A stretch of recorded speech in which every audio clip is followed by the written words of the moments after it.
예, 2005년에 스탠퍼드 대학에서 베리타스 포럼이라는 것을 매년마다 하는가 봅니다. 그때 강사로 이렇게 나왔던 오스 기니스라고 하는 기독교 작가가 이렇게 말했습니다. 진리는 인간에게 주어진 선물이며 그것 없이는 현실을 어떻게 인식하고 삶을 끌어가야 할지 알 수 없습니다. 인간의 삶을 선하게 만들기 위해 진리는 가장 핵심적인 요소입니다. 자유를 누리기 위해서도 진리는 절대적으로 핵심입니다. 그랬어요. 그러니까 진리가 있어야만 우리는 인간답게 선하게 살 수 있을 뿐만 아니라 참된 자유를 누릴 수 있다라고 말씀합니다.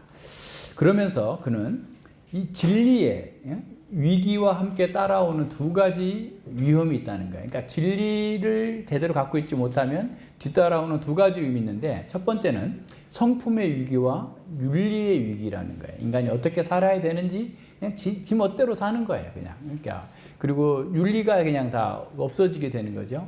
다 상대주의적인 윤리가 돼버리는 거고.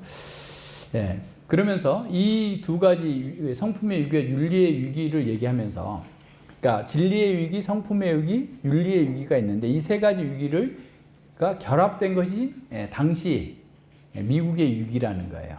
뭐 미국의 위기면 우리는 뭐 말할 거 없는 거죠. 그러면서 이 세 가지 부류의 사람들에 대해서 진리의 논증을 전개하면서, 첫째는 신자를 위한 두 가지 논쟁을 제시하고, 두 번째는 불신자들을 위한 논쟁을 제시하고, 세 번째는 이렇게 진리를 의심하는 사람들에 대해서 두 가지 논증을 제시합니다. 자, 신자를 위한 두 가지 논증은 어떤 거냐면 나쁜 믿음과 약한 믿음이 있다는 거예요. 그러니까 진리의 위기 앞에, 진리의 위기가 있으면 그 다음에 이제 이런 성품의 위기와 윤리의 위기가 있는데, 우리 신자들에게 있는 그 위기는 뭐냐? 그 진리의 위기로 말미암아서 파생되는 게 뭐냐면 나쁜 믿음이 있고 약한 믿음으로 이어진다는 거예요. 예. 자, 나쁜 믿음이란 하나님을 믿는 이유가 다른 대안이 두렵거나 혹은 무의미함에 대한 공포 때문이다. 그러니까 하나님을 믿는 이유가 어떤 달리 방법이 없기 때문에, 또는 어떤 죽음에 대한 두려움, 삶에 대한 염려와 두려움 때문에 믿는 것, 그것이 또 어떤 면에서 삶의 무의미함 때문에, 그런 공포 때문에 믿는 것이 나쁜 믿음이라는 거예요. 다시 말해서 이 나쁜 믿음을 가진 사람들은 다른 대체물을 두려워하기 때문에 하나님을 믿는다는 거예요. 그러니까 다른 모든 대체물을 하나님처럼 섬겨보려고 해도 그것은 자기를 구원해 줄 수 없을 것 같으니까, 그래서 대충 믿는 것이 그런 하나님을 믿는다는 거예요. 물론 두려움은 하나님과 신앙에 관한 관심을 갖도록 해주는 것이기 때문에 어떤 면에서 긍정적인 역할을 하기도 하죠. 그래서 그것에 대해 생각하고 그것을 추구하도록 만들어주기 있지만, 계속 그 나쁜 믿음에만 머물러 있다면 그것은 진리의 위기 때문이라는 거죠. 약한 믿음이란 어떤 거냐면 미국적 상황에서 상대주의나 실용주의 그리고 주관주의적 선택을 의미한다라는 거예요. 그러니까 자신에게 어떻게 보면 기복주의적으로 이익이 되느냐 안 되느냐에 따라서 믿음의 그 여부가 늘 왔다 갔다 하는 그런 믿음을 연약한 믿음이다라고 얘기하는 거죠. 그래서 자신의 상황이 실제로 믿음에 유익을 주는, 그러니까 그 믿음이, 그러니까 자신의 지금 처해 있는 상황이 실제로 믿음이 유익이 준다면 받아들이는 거고, 유익을 주지 않는다면 버리는 거죠. 앞서 얘기한 것처럼 어떤 일시적인 믿음일 수도 있는 거고 기복주의적인 믿음일 수 있는 거죠. 그런 상황에서, 그래서 오스기니스는 이런 약한 믿음의 원인을 나쁜 가르침 때문이다 그러는 거죠. 그러니까 약한 믿음, 나쁜 믿음은 사실은 다 진리의 위기로부터 오는 바른 가르침이 없기 때문이라고 진단합니다. 그런 나쁜 믿음이나 약한 믿음을 해결하는 방법은 진리에 대한 분명한 인식 외에는 없다고 말합니다. 그러니까 바르게 진리를 알아야만 나쁜 믿음이나 약한 믿음에서 벗어날 수 있게 되는 거죠. 덧붙여 진리를 믿는 궁극적인 이유는 그것이 그럴듯한 철학이기 때문이 아니라 확고한 신학이기 때문이다라는 거예요.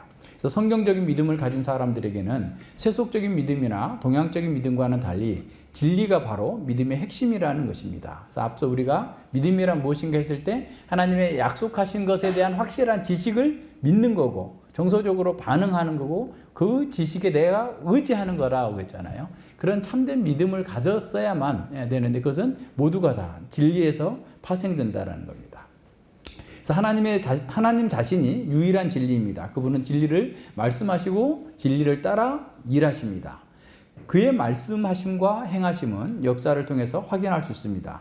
따라서 믿을 만한 가치가 있다는 것과 진실성은 매우 밀접한 관계를 가집니다. 궁극적으로 진리란 하나님이 어떤 분이신가 하는 문제입니다. 라고 얘기를 했어요. 그러니까 우리 또한 그럴 수 있죠. 그러니까 정말 참된 믿음을 갖고 있지 못하다면 오스 기니스가 말하고 있는 것처럼 나쁜 믿음, 연약한 믿음 속에 있을 수 있는데 그것은 진리의 위기로부터 오는 거다. 확고한 지식을 갖고 있지 못하기 때문이다. 라고 하는 사실을 기억하면서 우리의 하나님께서 약속하신 복음에 약속한 그 모든 확고한 지식들에 내 마음으로 인격적으로 거기에 부합해서 아멘 해야 되는 거예요. 시편 95편에서 하고 있는 얘기가 바로 그겁니다. 지금 우리가 찬양한 것이 들려졌으나 아멘으로 화답하지 않고 그 지식에 확고하게 나가지 못했기 때문이다라는 거예요. 오늘 민수기 20장은 오늘 우리의 모든 문제는 궁극적으로 믿음의 문제다라고 소급해서 보여줍니다. 특별히 이 단락은 출애굽 1세대가 실패한 이유가 무엇인지를 명확하게 보여주고 있습니다. 이들은 광야에서 멸망한 것은 율법을 범해서라기보다는 오히려 백성들로부터 모세와 아론에 이르기까지 하나님을 절대적으로 전적으로 믿지 않았기 때문이다 라고 하는 것을 보여줍니다. 특별히 이 20장은 구조적으로 불신앙의 결과가 반드시 죽음으로 이어진다라고 하는 것을 보여주고 있어요. 20장 1절에서 미리암이 죽죠. 그리고 20장 마지막 22, 29절에서 아론이 죽습니다. 그리고 그 중간에 두 번에 걸쳐서 백성들의 불신앙이 나오고 또 모세와 아론의 불신앙 나오죠. 그리고 에돔의 불신앙이 나와요. 그래서 이 불신앙의 그 결과는 결국 죽음이다라고 하는 것을 보여주면서 이런 구조를 통해서 진리이신 하나님에 대한 불신앙이 얼마나 위험한가라고 하는 것들을 가르쳐주고 있어요. 첫 번째 미리암의 죽음을 봅니다. 이스라엘 자손들은 신광야에서 이르러서 가데스에 도착한 것이 출애굽이 한지 40년째 되는 거예요. 정월이에요, 정월. 첫 달. 출애굽한 지 40년이 지나서 이제 겨우 가데스에 온 겁니다. 그래서 가데스는 이스라엘이 가나안을 올라가지 못해서 40년 동안 방황했던 장소예요. 민수기 13장에서 정탐꾼들이 갔다 와가지고 불평하면서 그때로부터 시작해가지고 지금 40년 동안 방황하다가 다시 그 자리에 40년 동안 내내 삥삥삥 돌다가 이제 다시 그 자리에 도착한 거예요. 그런 상황에서 보여줍니다. 그래서 그들이 가데스에서 불평하고 원망했기 때문에 그들이 지금 그렇게 오랫동안 시간을 걸렸다라고 얘기합니다. 그래서 시편 기자는 시편 78편 33절에서 하나님이 저희 날을 헛되게 보내게 하시며 저희 해를 두렵게 지내게 하셨도다. 그러니까 하나님의 말씀이 없으면 사람들의 삶은 헛되게 돼요. 헛되게 되고 뭐 열심히 일해도 그냥 뭐 ELS 사태가 나가지고 그냥 다 날리고 뭐 이렇게 날리고 저렇게 날리고 계속 그렇게 하는 겁니다. 그러니까 하나님의 은혜를 붙들지 않는 경우는 언제나 이렇게 어려움 가운데 떨어질 수밖에 없다는 사실을 성경 기자들은 계속해서 반복해서 우리에게 가르쳐주고 있어요. 자, 이 실패의 장소에 도착했다면 이스라엘은 과거의 불신앙에 대해서 청산하고 이제 하나님의 말씀을 쫓아서 우리가 정탐꾼들한테 믿음 없는 정탐꾼들 때문에 이 40년 동안 여기서 방황하면서 출애굽 1세대가 다 죽었고 다시 이 자리에 돌아왔네. 아이고 감기무량하구나. 우리가 정말 정신 차려서 바르게 하나님께 나가자. 이렇게 했을 법도 한데 오히려 또 그 자리에서 동일한 실패를 반복하고 있습니다. 그러니까 사실 하나님 백성들에게 문제는 환경이 아닙니다. 옆에 사람도 문제가 아니에요. 사실 어떻게 보면 뭐 남편 때문에 아내 때문이고 누구 때문이고 맨날 우리는 다른 사람을 핑계하면서 자신의 죄를 정당화하고 자신의 불신앙을 합리화하려고 하지만 실제로 환경의 문제나 장소의 문제가 아니에요. 중요한 것은 앞서 얘기한 것처럼 참 진리이신 그 하나님을 믿느냐라는 거예요. 참 신앙을 갖고 있느냐. 참된 믿음으로 하나님께 의지하고 있느냐, 이게 문제입니다. 그래서 우리는 이들에게서 우리의 모습을 볼 수 있어야 됩니다. 미리암이 죽었어요. 그 죽음의 속에서 봤으면 미리암이 얼마나 복된 사람이었어요. 선지자로 부름을 받거든요. 그러니까 그 미가서에 보면 내가 너를 애굽 땅에서 미가서 6장 4절에 보면 내가 너를 애굽 땅에서 인도하여 내어 종로로 타는 집에 속량하였고 모세와 아론과 미리암을 보내어 그 앞에서 행하게 하였다. 미리암도 하나님의 선지자로서 여자임에도 불구하고 부르심을 받았고 출애굽했을 때 그 15장에서 미리암의 찬양이 나옵니다. 하나님의 영광과 하나님의 구원을 찬양하는 그 엄청난 그 시를 썼던 사람이에요. 이렇게 담대했던 사람이 어떻게 했죠? 12장에서 모세의 권위에 도전해요. 그러니까 이럴 수 있는 거죠. 이러한 미리암의 죽음은 출애굽 1세대와 그들을 이끌던 그 지도자들이 이제 퇴장하는 때가 됐다. 거의 다 지금 이제 40년 동안 거의 다 죽고 이제 마지막 남은 사람들만 이제 남아 있는 이런 상황이다라고 보시면 돼요. 그래서 미리암의 죽음은 어떤 면에서 또한 모세와 아론의 죽음의 전조이기도 해요. 그 해에 다 죽어요. 이 세 명의 지도자가. 그러니까 조금 있다가 이제 아론은 한 6개월 후에 죽고 또 그 좀 더 있다가 이제 그 모세 또 한 6개월 후에 죽어요.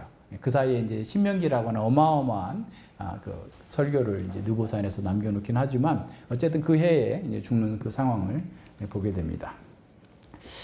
그런데 이제 그런 자리에 왔는데 이 사람들이 어떻게 해요? 다시 그 자리에 와가지고 물이 없으니까 2절에 회중이 물이 없으므로 또 모세와 다투는 거예요. 대항하는 거예요. 막 잡아먹으려고 하는 거예요. 그들의 원망의 대상은 모세와 아론이었어요. 모세는 최선을 다해서 그들을 지도했고 인도했지만 그들로부터 존경과 사랑을 받기보다 맨날 원명과 불평의 대상이었어요. 막 대적하는 거예요. 그러니까 총알바지 어떤 면에서 백성들의 총알바지. 또 하나님께서 백성들을 죽이려고 할 때 하나님께 또 백성들을 막아주는 또한 총알바지로서의 모세의 역할은 중보자로서의 역할을 하지만 어쨌든 백성들의 지금 이런 불평과 대적 40년 동안 정말 혼신의 힘을 다해서 백성들을 지도하고 리드하면서 사역했던 그 모세에 대해서 대항하고 있어요. 내용이 뭡니까? 3절에 보면 백성이 모세와 다투어 말하되 가로되 우리 형제들이 여호와 앞에 죽을 때 우리도 죽었을 뻔 좋아요. 40년 전에 죽을 때 같이 죽을 걸 40년 동안 헤매다가 또 와서 물 없이 또 죽게 생겼네 하면서 계속 또 모세와 아론을 공박하면서 죽이겠다라는 거예요. 너희가 어찌하여 여호와의 총회를 또 말은 또 얼마나 좋아. 여호와의 총회. 여호와를 믿는 사람들이 지금 이렇게 말하고 있어요. 잘 생각해 보세요. 여호와의 총회를 인도하여 올려서 우리와 우리 짐승으로 여기서 다 여기서 죽게 하느냐.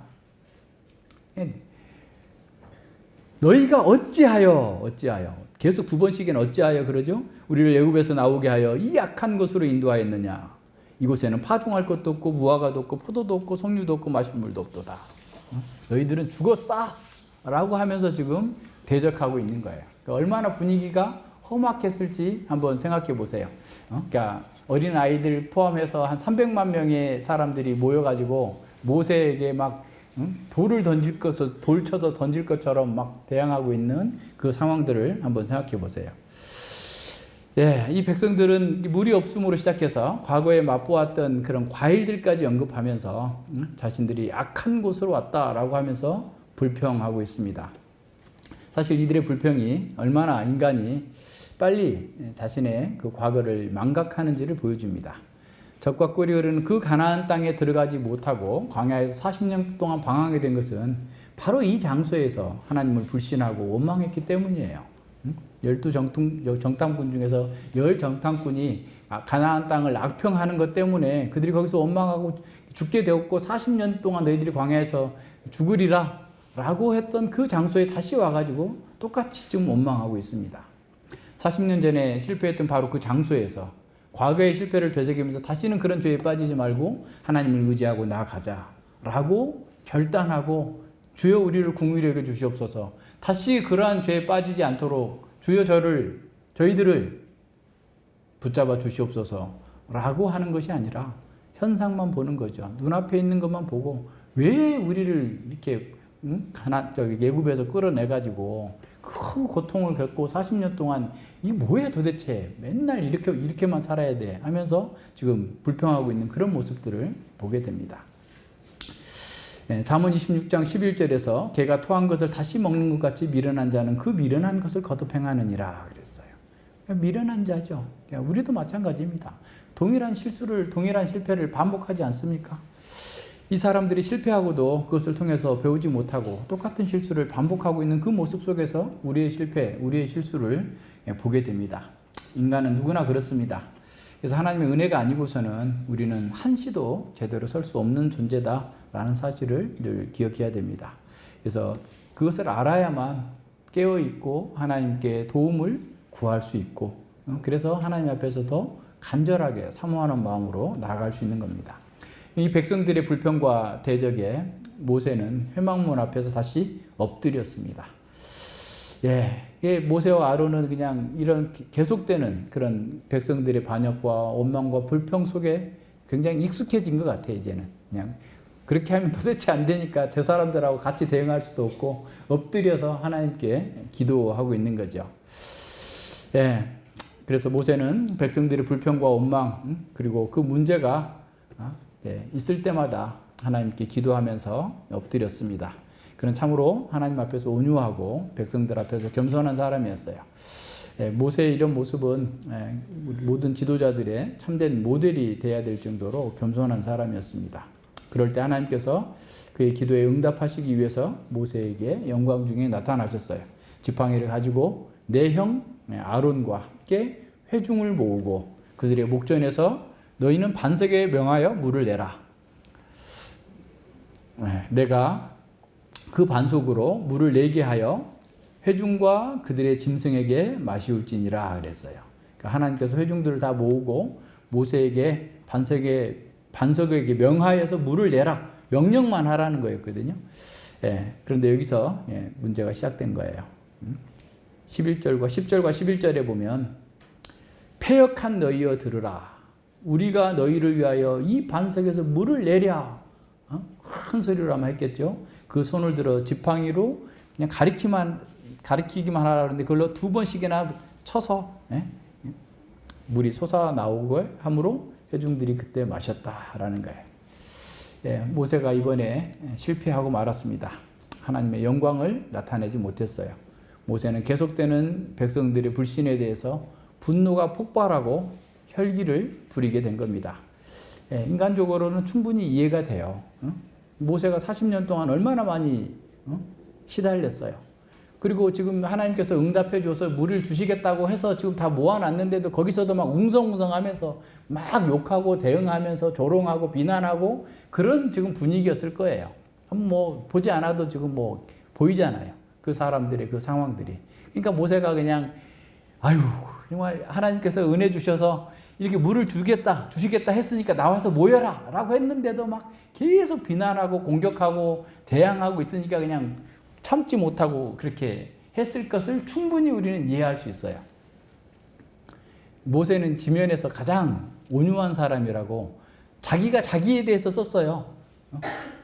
그럴 정도로 모세는 탁월한 사람이었는데 여기서는 그가 넘어지고 맙니다. 바위를 향해서 물을 내라 라고 하지 않고 들고 있던 그 지팡이로 바위를 내리친 거예요. 이 반역자들아 내가 이 바위를 쳐서 물을 내게 해주랴 라고 아마 큰 소리로 외치면서 바위를 2번씩이나 내리쳤습니다. 그것이 문제였어요. 모세는 하나님의 명령을 자기 식대로 해석한 겁니다. 왜곡된 마음으로 강팍한 마음으로 목이 곧은 마음으로 해석을 한 겁니다. 그래서 그는 과거에 그랬던 것처럼 반석을 치는 그런 죄를 범하게 된 겁니다. 이는 물론 모세가 원해서 그런 건 아니에요. 하나님께서 하시는 그 일을 드러내지 않고 오히려 자기 능력으로 자기 분으로 그 문제를 해결하려고 했던 것이 더 큰 문제였던 것입니다. 이는 백성들에게 하나님의 말씀이 능력이 아니라 마술사와 같이 자신의 힘과 능력으로 마치 물을 공급해 줄 수 있는 것처럼 행동했던 것이 문제입니다. 모세가 2번이나 반석을 지팡이로 친 것은 백성들에게 분노하고 화를 내고 혈기를 부린 것입니다. 이런 모세의 행동은 하나님의 거룩하심을 가리는 결과였고 믿음이 없는 행동이었음을 드러내고 말았습니다. 그래서 12절에 봅니다. 너희가 나를 믿지 아니하고 이스라엘 자손의 목전에서 나의 거룩함을 나타내지 아니한 거로 너희는 이 총회를 내가 그들에게 준 땅으로 인도하여 드리지 못하리라 그랬어요. 이 일로 인해서 아론은 그해 5월에 호르산에서 죽고 모세도 그해 말에 느보산에서 죽게 됩니다. 얼마나 끔찍한 일입니까? 모세와 아론의 실패는 하나님의 일을 하는 지도자들이 흔히 저지르기 쉬운 그 실패가 무엇인지를 우리에게 가르쳐 줍니다. 아무리 탁월한 지도자라 할지라도 하나님의 뜻을 분별하고 순종하는 능력을 잃어버리게 된다면 그 사람은 하나님의 엄한 질책을 받게 될 것입니다. 특별히 지도자는 하나님의 거룩하심을 나타내어야 합니다. 그는 모든 일에서 하나님의 성품과 하나님의 영광을 드러내야 됩니다. 그러지 않다면 그 사역으로 인해서 오히려 더 위험에 처할 수 있다는 사실을 기억해야 됩니다. 바울은 고린도전서 3장 10절로 15절에서 하나님께서 맡기신 사역을 어떻게 감당해야 될지를 가르쳐주고 있어요. 각각 자기가 어떻게 해야 될지, 하나님 말씀대로 제대로 해야 될지, 아니면 자기 방식대로 그냥 대충 섞어가지고 이렇게 하게 되면 심판 때에 다 볏집처럼 다 불타버리고 없어질 거라는 거예요. 보석으로 집을 짓지 않는다면. 그래서 우리는 어떤 상황에서든 하나님의 뜻을 왜곡해서 드러내서는 안 됩니다. 우리가 빠질 수 있는 오류예요. 그래서 항상 주의해야 되는 거죠. 우리가 어떤 압박을 받고 있다 할지라도 그 상황을 핑계로 혈기를 부리거나 하나님의 영광을 훼손하는 일을 해서는 안 됩니다. 이것이 우리가 하나님의 영광을 알았다는 증거고 우리가 믿음으로 산다라는 그런 증거예요. 쉽지 않습니다. 그러니까 이건 정말 하나님 앞에서 자기 십자가를 매일 져야 되는 이유이기도 해요. 어제까지는 잘했어도 한 번 넘어지면 크게 넘어지는 거예요. 예를 들어서 우리가 평소에는 교통법규를 잘 지켰어요. 신호등 100개 지나가는 동안 한 번도 안 어겼어요. 근데 101번째 지나가다가 어겼어요. 그러면 봐줍니까? 아니에요. 똑같이 딱지 끊어요. 그러니까 100번 위반했는데 100번 한 번도 안 걸린 사람이 101번째 걸렸어도 똑같은 거고, 한 번도 안 하다가 한 번 해도 똑같은 거예요. 모세도 마찬가지입니다. 하나님의 영광을 나타내고 믿음으로 하지 않은 것 때문에 그 또한 어려움을 겪게 됩니다. 하나님께서는 너희가 나를 믿지 아니하고 이스라엘 목전에서 나의 거룩함을 나타내지 아니하였다라고 책망하고 있어요. 우리도 마찬가지입니다. 우리가 믿음으로 하지 아니하면 하나님의 영광을 나타내지 못한 것이 되고, 우리를 부르신 그 하나님의 부르심에 우리는 반역하는 것과 마찬가지입니다. 그래서 우리가 하나님의 부르심을 통해서 하나님의 영광을 추구할 수 있으려면 항상 믿음에 굳게 서 있어야 돼요. 그래서 바울 사도는 디모데 목사에게 디모데전서 1장 18절로 19절에서 선한 싸움을 싸우며 믿음과 착한 양심을 가지라 그랬어요. 목사인데 목사도 믿음 없이 행할 수 있다는 거예요. 선한 싸움을 싸워야 되고 목사도 선한 양심을 가져야 된다는 거예요. 그러니까 얼마나 그게 어려운 일인지를 지금 선언해 주고 있는 겁니다. 오직 너 하나님의 사람아 이것들을 피하고 의와 경건과 믿음과 사랑과 인내와 온유를 좇으며 믿음의 선한 싸움을 싸우라 그랬어요. 믿음의 선한 싸움을 싸우지 않으면 안 돼요. 디모데전서 6장 11절 14절입니다. 영생을 취하라. 이를 위하여 내가 부르심을 입었고 많은 증인 앞에서 선한 증거를 증거하였도다. 만물을 살게 하신 하나님 앞과 본디오 빌라도를 향하여 선한 증거로 증거하신 그리스도 예수 앞에서 내가 너를 명하노니 우리 주 예수 그리스도를 나타나실 때까지 점도 없고 책망받을 것도 없이 이 명령을 지키라 그랬어요. 믿음의 선한 싸움을 싸우는 것, 주님 오실 때까지 계속 해야 돼요. 이제 어제까지는 잘했는데 오늘은 내가 그냥 연휴니까 좀 편하게 좀 이렇게 지내자라고 퍼지면 또 그 자리에서 우리 넘어질 수 있습니다. 우리도 마찬가지예요. 광야와 같은 이 세상에서 살아갈 때 끊임없이 우리를 격동하는 그런 것들이 막 나타납니다. 우리가 화를 유발하고 돋구고 막 이럴 때 우리가 주의해야 돼요. 내가 가장 사랑하는 아내가 나의 화를 막 돋궈. 내가 사랑하는 가족이 나를 막 그냥 화를 돋구는 거예요. 교회 성도가 막 들볶는 거예요. 그냥 화를 치밀게 하는 거예요. 그럴 때 주의해야 돼요. 그럴 때 내가 정말 주님의 영광을 나타내고 있는가? 내가 믿음의 선한 싸움을 싸운다는 건 어떤 거예요? 그들의 페이스에 말리지 않는 거예요. 오히려 궁의를 여기고 그걸 이겨낼 수 있도록 기도하면서 오히려 하나님 앞에서 바르게 행동해야만 됩니다. 그러지 않으면 우리도 언제든지 이게 넘어져요. 별일도 아닌 거 가지고 그냥 이제 하루를 그냥 다 망칠 수도 있어요. 아무 일도 아닌데 그것 때문에. 그래서 이 싸움은 쉬운 싸움이 아니다. 믿음의 선한 싸움을 싸우는 것을 가볍게 생각하고 있으면 언제든지 넘어질 수 있다는 사실을 기억해야 됩니다. 특별히 주님 나라와 주님의 영광을 구하는 우리가 진정으로 정말 온유와 절제와 겸손과 순종이 없으면 하나님 앞에서 그 일한 것에 대해서 인정받기가 어려울 수 있음을 깨달아야 됩니다. 따라서 우리는 모든 일에 하나님의 영광을 가리지 않기 위해서 믿음의 선한 싸움을 싸워야 돼요. 내가 혈기를 부림으로써 주님의 영광을 가리게 된다면 우리는 이미 패배한 겁니다. 그래서 혈기 부리지 않는. 그래서 예전에 제가 어느 교회에 이렇게 있을 때 보면 이렇게 장로님들이 그렇게 혈기를 부려요. 그래서 도대체 거기에 좌부를 안 서고 있다가 집에 오면 잠을 못 자는 거야. 도대체 믿음이 있으신 분들이 저렇게 하실 수 있을까라고. 뭐 혈기 부릴 만한 큰 일이면 몰라. 근데 막 별일도 아닌 것 가지고 혈기를 부리면서 막 이렇게 싸우는 거예요. 그래서 우리는 그러지는 않지만 우리 마음에서 그것을 이겨낼 수 있는 그 하나님의 은혜를 늘 구하고 믿음의 선한 싸움을 싸워야 됩니다. 끝까지 인내하면서 주님의 거룩하심이 드러나도록. 그래서 우리 성도들과의 관계 속에서도 그럴 수 있는데 그럴지라도 3, 4, 1은 좀 더 생각해보고 이렇게 하는 거예요. 세상 사람들도 그렇게 얘기하더라고요. 사람들이 메타인지가 없는 사람들은 자기를 돌아볼 줄 모른대요. 자기를 객관화시켜서 보지를 못한다는 게 쉽게 말하면. 그러니까 자기가 하는 건 다 옳다고 생각하면서 그냥 다른 사람들의 감정이나 이거 전혀 생각하지 않고 그냥 막 밀어붙인다는 거예요. 근데 우리는 날마다 말씀에 비추어서 나를 보는 사람이잖아요. 그죠? 그렇기 때문에 우리가 그런 그 죄에서 이렇게 빠지지 않을 수 있도록 우리를 막아줄 수 있어요. 그래서 기도해야 됩니다. 그래서 우리는 이스라엘 백성들처럼 고난과 어려움을 겪을 때 우리 자신이 누구인지 어떤 상태인지가 드러나요. 그것을 지도자들에게 원망하고 가족을 원망하고 내 상황을 원망하고 막 이런 식으로 대처하는 사람들은 결국은 그 하나님을 믿음 없음을 드러내는 거예요. 그래서 그 고라의 반역에서도 마찬가지죠. 그러니까 16장에 민수기 16장에 고라와 그 일당의 반역을 하는데 결국은 그들이 다 이렇게 땅이 그냥 입을 벌려서 다 삼키는 그런 상황들이 벌어지잖아요. 근데 그들이 모세와 아론에게 반역한 것은 여호와께서 뭐라고 그러냐면 그들이 나를 멸시했다라고 그래요.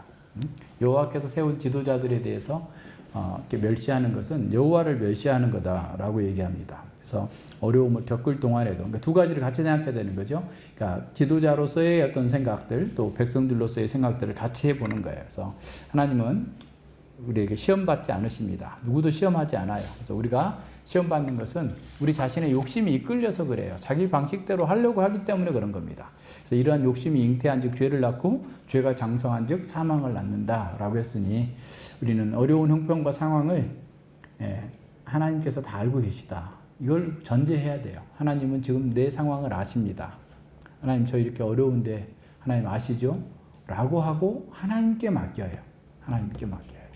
그래서 내가 가서 이렇게 뭔가를 해버릴 수 있는 힘이 있더라도 그걸 참고 인내하는 것이 믿음이에요. 그래서 다윗이 시므이가 저주하면서 막 돌 던지고 막 흙먼지 날리고 이렇게 할 때 그냥 둬라. 하나님께서 저렇게 하신 거다.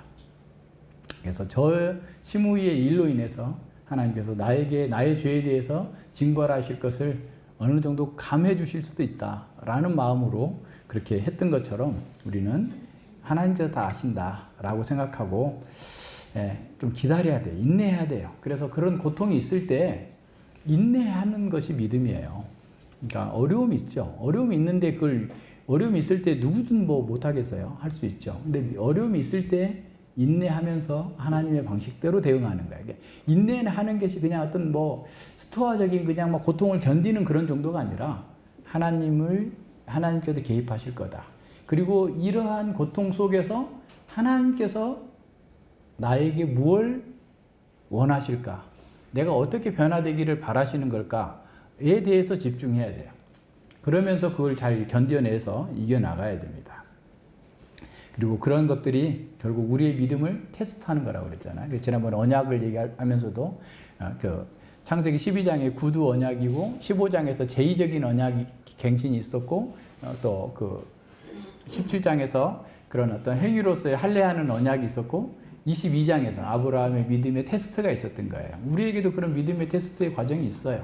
정말 그런 어려운 상황에서 결과적으로 하나님을 경외하는 선택을 할 것인가 아니면 자기 방식의 삶을 선택할 것인가 그 둘 중에 하나가 나타나는 거죠. 그래서 그런 시간들을 잘 견디면서 하나님의 사람으로 그렇게 바뀌는 거예요. 그래서 고난이 내게 유익이라고 고백하는 겁니다. 그러니까 모든 일이 협력하여서 선을 이루어 주신다는 것도 그걸 통해서 그리스도의 성품, 그리스도의 길을 우리가 더 발견하고 더 견고하게 서 나갈 수 있기 때문에 그렇습니다. 14절 21절에 보면 이스라엘 백성들에 대한 에돔의 불신이 나옵니다. 에돔 족속은 에서의 자손들이죠. 그래서 이 사람들이 이스라엘 백성들이 그 땅을 통과하겠다라고 하는데 절대 안 열어주는 거예요. 그러니까 여러분 이제 성경에 있는 지도들을 여러분 잘 이렇게 생각해서 봐야 되는데 메소포타미아에서 애굽으로 가는 길이 큰 길이 두 개가 있어요. 하나는 해변길이에요. 이 갈릴리 지역을 해가지고 밑으로 쭉 이렇게 내려가는 그 해변길이 있고 또 하나는 에돔 그 중심 쪽으로 해가지고 쭉 내려가는 도로가 있는데 그게 왕의 도로라고 그래요. 그러니까 뭐 왕이 다녀서 왕의 도로가 아니라 거대한 상인들, 보부상들 그 사람들이 낙타에다가 수십 마리의 낙타에다가 메소포타미아에서 나오는 수많은 그런 상품들을 애굽으로 실어 날리는 거예요. 가서 파는 거예요. 또 애굽의 거를 가져다가 또 그쪽으로 가고. 그래서 이게 왕처럼 대단한, 왜냐하면 또 당시에는 도둑들도 많고 산적들이 많으니까 호위무사도 따라다녀야 되잖아요. 그러니까 왕의 버금가는 정도의 그 상단을 이끌고 다니는 사람들이 다니는 도로니까 도로가 잘 돼 있겠죠. 안전하죠. 그래서 그 길로 가게 해달라고 부탁을 하는데 에돔 족속이 안 들어줘요.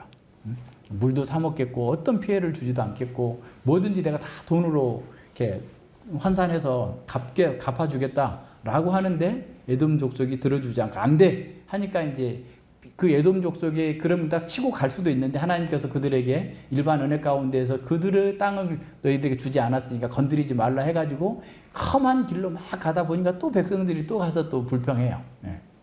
불평하는데 어쨌든 그 왕의 도로로 가겠다라고 하는데 그것을 이렇게 열어주지 않게 되니까 이렇게 나간 거죠. 그러니까 다시 말하면 이스라엘 백성들이 하나님을 신뢰하지 않는 그런 행동을 했기 때문에 이방인들도 이스라엘 백성들을 신뢰하지 않는 거예요. 여러분이 하나님을 신뢰하지 않으면서 사람들이 나를 안 믿어준다 이렇게 말할 수 없는 거예요. 쉽게 말하면. 그죠? 그러니까 우리 경우로 한번 생각해 본다면, 그죠? 에돔 사람들 입장에서 뭐 꼭 그 사람들 그렇게 해서 그런 건 아니겠지만 하나님께 원망과 불평을 하고 하나님께 대해서 계속 믿지 못해가지고 40년 동안 광야에 방황하던 애들이 그렇게 말했다고 해서 무슨 근거로 믿을 수 있느냐는 거지. 하나님의 말씀도 안 믿는 사람들이 우리 말을 뭐 자기들 말을 믿어달라 하는데 믿어주겠느냐라고 하면서 안 열어주는 거예요. 그래서 하나님께서는 그냥 돌아가도록 만들었어요. 돌아가게 하는 거예요. 그러니까 어떻게 보면 이스라엘의 불신은 또 주변 사람들로게 불신당하는 이런 방식으로 하나님께서 그들을 사용하고 계시다라는 것들을 보게 됩니다. 이제 그 아론의 그 죽음 장면을 이제 봅니다. 그 가데스에서 진행해서 에돔 땅 변경 호르산까지 이렇게 왔죠. 그러면서 거기서 아론의 아들 엘르아살에게 제사장 직분을 이임하는 그런 상황이 됩니다. 그래서 아론은 열조에게로 돌아가고 아론의 죽음은 앞서 미리암의 죽음과 같이 이제 출애굽 1세대들이 거의 다 죽어가는 그런 상황들만 남게 되었음을 보게 됩니다. 그래서 아론은 제사장답게 그 백성들의 허물을 짊어지고 하나님께로 나아가서 거기서 이렇게 어떤 면에서 죽는 거죠. 이것도 역시 마찬가지입니다. 이스라엘 백성들에게 경종을 울리는 거예요. 무리바의 에서 불순종했던 그 죄에 대한 값으로서 아론이 죽었다라는 사실을 기억하면서 하나님의 명령, 하나님의 뜻을 거역하는 것은 하나님의 생명으로부터 분리된다라고 하는 것들을 또한 생각해야 됩니다. 그래서 이러한 아론의 죽음은 1차적으로 불신앙으로 인한 광야의 실패를 분명하게 보여줍니다. 더 나아가서 언약의 갱신과 신세대를 중심으로 이루어질 세대교체, 새로운 시대의 도약을 예고해 주는 거죠. 그래서 모세와 아론의 리더십은 출애굽한 9세대의 초점에 맞춰져 있어요. 이제 가나안 땅에 정착할 신세대에게는 새로운 지도력, 새로운 리더십이 요구되고 있음을 보여줍니다. 바로 아론을 계승한 엘리야사를 대제사장이 된 것이 바로 그것을 보여주고 있죠. 그래서 모세와 아론은 더 이상 이스라엘을 약속의 땅으로 인도하기에 적합하지 못했음이 드러난 거죠. 그래서 호르산에서 아론이 죽고 그의 직분이 그 아들 엘리야사에게 계승됩니다. 하나님께서 모세와 아론이 아닌 모세와 아론의 대사장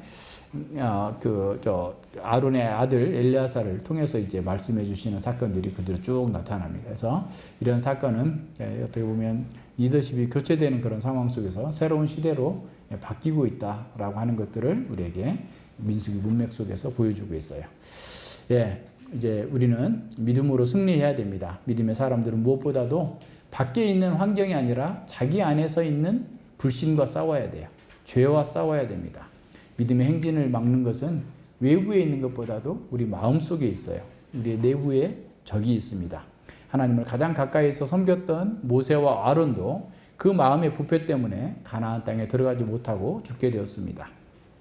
우리가 분노하게 되면 자제력을 잃게 돼요. 우리가 자제력을 잃고 화를 내게 되면 이미 패한 거예요. 그래서 부부싸움 할 때 화낸 사람이 진 거야. 그죠? 흔히 사람들 말하죠. 부러움은 진 거야. 세상 사람, 돈 많은 사람 부러우면 이미 진 거야. 우리는 화내면 진 거야. 그래서 남편이 화내거든. 당신 졌구나 하고 나는 화내지 마세요. 무슨 말인지 알겠어요? 남편 불쌍히 여기면서 진 사람을 막 더 짓밟으면 안 되잖아. 그죠? 아내가 화내거든. 아내를 불쌍히 여기시고 동일하게 대응하지 마세요. 분노하면 우리가 굉장히 몸에 나빠요. 그래서 아마도 누군가는 연구해 놨을 수도 있어요. 분노하는 사람의 암에 걸릴 확률, 술 먹는 사람보다 더 높다. 이렇게 나올 수도 있을 거예요. 사기꾼이 암에 걸릴 확률이 50% 이상이다. 이렇게 나오는 것처럼 분노하면 우리 몸에 굉장히 많이 그 에너지를 소모시켜요. 그래서 부부싸움을 해더라도 밤을 넘기지 마라. 해가 지도록 싸우지 말라. 바로바로 화해하라. 이렇게 하잖아요. 그러니까 모든 면에서. 그래서 우리 내부에 있는 이 적과 싸워야 돼요.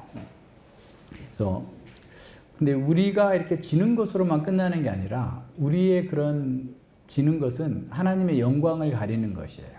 하나님의 영광을 훼손하는 것이에요. 그러니까 더 나쁜 거예요. 그러니까 우리끼리 부부싸움을 했어도 늘 부부싸움 할 때도 어떻게 하라 그랬어요? 그 아내를 볼 때 예수님과 겹쳐서 보라니까. 그럼 아내를 세게 말하면 예수님을 욕하는 거예요. 남편을 세게 말하면 남편을 욕하는 것보다 예수님을 먼저 때리는 거나 마찬가지예요. 그렇게 보면서 살아야 돼. 다른 사람들을 볼 때도. 늘 삼자 관계다. 하나님 앞에서 살아가는 사람으로 그 사람들을 바라봐야 그렇게 할 수 있습니다. 그래서 우리는 모세와 같이 아론과 같이 할 말 많죠. 상대방이 막 내 화를 돋갔어요. 거짓말했어요. 권위를 인정하지 않아요. 어쩌고 저쩌고 수많은 얘기들 할 수 있어요. 그렇게 얘기하자면 상대방은 또 할 얘기가 없겠어요? 다 있죠. 그러니까 모든 일이 다 마찬가지예요. 뭐든지 얘기하려면 얼마든지 얘기거리는 있어요. 근데 세상은 우리의 마음은 논리적으로 바뀌지 않습니다. 안 바뀌어요. 내가 승복을 안 해. 논리가 다 맞았어도 내 마음이 정서적으로 거기 승복이 안 되면 아무것도 할 수 없어요. 그래서 할 말이 많아도 입을 다물어. 입을 다물어. 시편 39편에서 내가 정말 사람에게 억울한 일을 당하고 고통을 당할 때 입을 다물고 그냥 확 참고 있느라 뭐 속이 막 끓어올라가지고 화병이 생길 지경인데 터트려. 그래서 터트리는데 누구한테 터트리냐면 하나님께 터트리는 거예요. 하나님, 내가 이 정도밖에 안 된 사람입니다. 어떻게 해야 될까요? 라고 나가는 거죠. 그래서 시편 143편에서도 내 입에 파수꾼을 세워주소서. 말하고 싶죠. 막 속 터지죠. 억울하죠. 답답하죠. 나는 그런 의도가 아니었는데 상대방이 그렇게 말하고 다니고 나를 공격하고 있을 때 괴롭죠. 막 그냥 막 가서 얘기하고 싶죠. 그럴 때라도 자제력을 잃지 말고 하나님께서 이 마음을 아시고 하나님께서 이 상황을 보셨으니 하나님께서 그 문제를 풀어주시도록 하나님께 기도하면서 기다리는 거예요. 그렇게 가야 됩니다. 40년 동안 참고 견뎠던 모세도 단 한 번의 분노를 폭발함으로써 그는 가나안 땅에 들어가지 못했어요. 우리도 이걸 잘 명심해야 됩니다. 그래서 우리에게 있는 싸움은 영적 싸움입니다. 이 영적인 싸움에 승리하기 위해서는 언제나 믿음에 굳게 서야 돼요. 우리는 나쁜 믿음, 두려움에서 오는 그런 믿음에 머물러서는 안 되고 약한 믿음, 자신의 이익에 따라서 움직여지는 그런 믿음에 머물러서도 안 돼요. 사실상 우리의 믿음은 겉으로는 믿음처럼 보이지만 어떤 면에서 보면 불신의 또 다른 모습을 가리고 있는지도 몰라요. 그래서 정말 우리의 믿음이 정말 확고하게 서 있느냐, 확고한 지식에 그 말씀을 듣고 기쁨으로 받고 그 말씀에 내 자신을 맡기고 살고 있느냐, 그걸 늘 점검하면서 그런 믿음 안에서 성장해 가야 됩니다.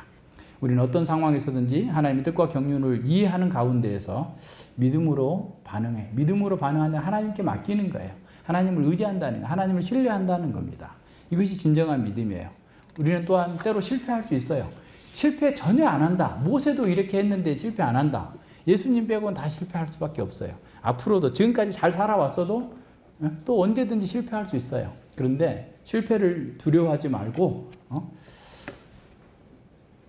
실패를 통해서 배워야 돼요.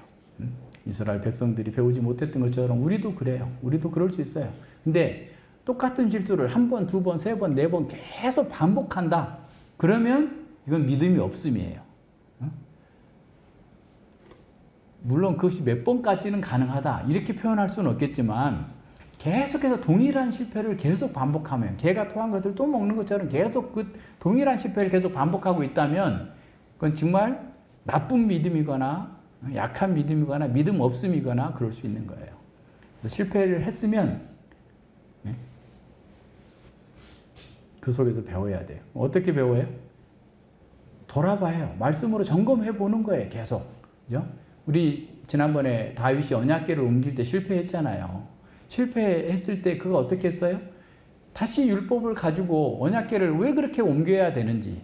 그죠? 사람의 어떤 인기나 사람이 환영하는 방식이 아니라 주의 말씀대로만 해야 된다. 그래서 원약궤를 레위인만 고핫 자손만 메고 그것도 올 수 있었던 것을 우리가 새 수레를 했구나.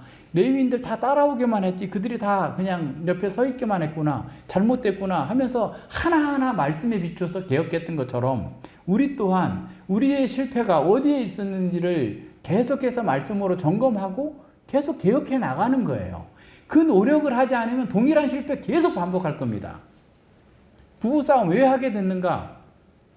점검해보는 거 말씀에 비추어서 자기 마음을 점검해보는 거예요. 아, 내가 이럴 때 넘어지는구나. 하나님, 제가 이럴 때 넘어지기 쉬운데 주님 제가 더 이상 그런 일에서 넘어지지 않도록 은혜 베풀어 주시옵소서. 그리고 이런 일 있을 때 바로 기도하고 입 다물고 어떻게 해야 되겠다. 말씀대로 해야 되겠다. 라고 하는 것을 로드맵을 정해놔요. 정해놔. 그런 거 하나도 안 하고 그냥 맨날 계속 다른 사람 핑계만 대니까 안 바뀌는 거예요. 똑같은 실패를 하면서도 바뀌지 않는 거예요. 그러니까 모든 면에서 그렇습니다. 모든 면에서. 그래서 실패하는 거 괜찮아요. 실패했어도 돼요. 그렇지만 우선 실패를 안 해야 되겠지만 실패했다 할지라도 거기서 낙망하고 좌절하고 그냥 나는 어쩔 수 없어 이렇게 하지 말고 말씀에 비추어서 그것을 해석하고 바로 잡아 나가야 된다라는 거예요. 진정으로 훌륭한 사람은 실패하지 않는 사람이 아닙니다. 실패하더라도 그것을 통해서 배우고 하나님을 의지해서 지혜와 능력을 구하는 사람이에요. 그래서 실패를 통해서 우리 자신의 약함을 인정하고 하나님을 더욱더 의지하고 하나님의 방식대로 살겠다고 하는 더 깊은 헌신과 또 겸손함을 나타내야 돼요. 그렇게 된다면 우리는 더 큰 복으로 나아갈 수 있습니다. 그래서 우리는 모세의 실패 또 우리의 실패를 또한 비추어 보면서 하나님 앞에서 더 큰 믿음으로 바른 믿음으로 세상을 이길 수 있는 그런 믿음으로 우리가 자라갈 수 있기를 바라면서 전진해 나가야 되겠습니다. 기도합니다. 하나님 아버지 감사를 드립니다. 가데스에서 이스라엘 백성들의 동일한 실수와 실패를 보았습니다. 참으로 당장의 눈앞에 있는 현실 때문에 하나님의 말씀과 약속을 믿지 못하고 또다시 지도자들을 원망하고 자기 방식대로 자기가 원하는 대로 무엇인가를 내놓아야 된다라고 하나님 앞에서 원망하고 불평하고 있는 백성들의 모습 속에서 우리 자신의 모습을 봅니다. 또한 모세와 아론의 그렇게 온유하고 또 담대했던 지도자들 또한 그 분노로 말미암아서 절제력을 잊어버리고 하나님의 그 영광을 나타내지 못하고 믿음 없음을 드러내는 모습을 통해서 참으로 하나님께서 은혜 베풀어 주시지 않는다면 아무리 탁월한 사람이라 할지라도 아무도 하나님 앞에서 바르게 설 수 없다는 사실을 또한 배웁니다. 아버지 하나님, 저희들 또한 그들과 더 부족하고 더 연약한 믿음, 더 나쁜 믿음으로 살고 있는지도 모르겠습니다.